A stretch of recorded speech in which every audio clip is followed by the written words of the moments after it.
அண்ணாவின் பிறந்த நாளை முன்னிட்டு விஜய் புகழாரம் சூட்டியிருக்கிறார். மாநில உரிமைக்காக ஓங்கி குரல் எழுப்பியவர் முன்னாள் முதலமைச்சர் அண்ணா என தவிக தலைவர் விஜய் புகழாரம் சூட்டியிருக்கிறார். இரட்டை வேடம் போட்டு தமிழ்நாட்டு மக்களை ஏமாற்றாமல் உண்மையாக உழைத்தவர் அண்ணா என விஜய் பெருமிதம் தெரிவித்திருக்கிறார்.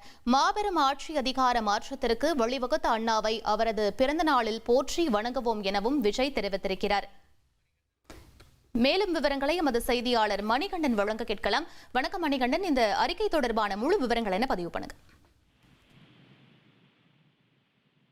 தமிழ்நாட்டின் முன்னாள் முதலமைச்சர் பேரறிஞர் அண்ணாவுடைய பிறந்த நாள் இன்று தமிழ்நாடு முழுவதும் கொண்டாடப்படுகிறது. பல்வேறு இடங்கள்ல அவருக்கு அஞ்சலி செலுத்தும் வகையில அவருடைய திருவுருவ சிலைக்கு மலர் தூவி மரியாதை செலுத்துவது போன்ற பல்வேறு நிகழ்வுகள் ஒருங்கிணைக்கப்பட்டு வருகிறது. பல்வேறு கட்சி தலைவர்கள் அவருக்கு மரியாதை செலுத்தி வருகின்றனர். இந்த வகையில கொள்கை தலைவர்களாக தமிழக வெற்றி கழகத்திற்கு 5 தலைவர்கள் இருந்தாலும் அண்மை காலமாக இந்த 2வது மாநில மாநாட்டுக்கு பொறுமையாக வரலாறு திரும்புகிறது என்னும் வகையில பேசக்கூடிய விஜய் அதற்கு காரணமாக 1967 1977 தேர்தல்களை தெரிவிக்கிறார். அதாவது ஒரு மாநில கட்சி தொடர்ந்து தமிழகத்துல தேசிய கட்சிகள் வெற்றி பெற்றுக் கொண்டிருந்த நேரத்துல மாநில கட்சி வெற்றி பெற்றது.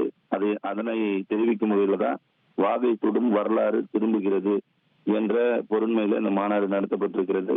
அந்த அடிப்படையில இன்று பேரறிஞர் பெருந்தகை அண்ணாவுடைய பிறந்த நாளுக்கு வாழ்த்து தெரிவித்து ஒரு அரசியல் கருத்துகளோடான ஒரு பதிவை தமிழக வெற்றி கழக தலைவர் விஜய் அவருடைய எக்ஸ் தளத்துல பதிவிட்டிருக்கிறார்.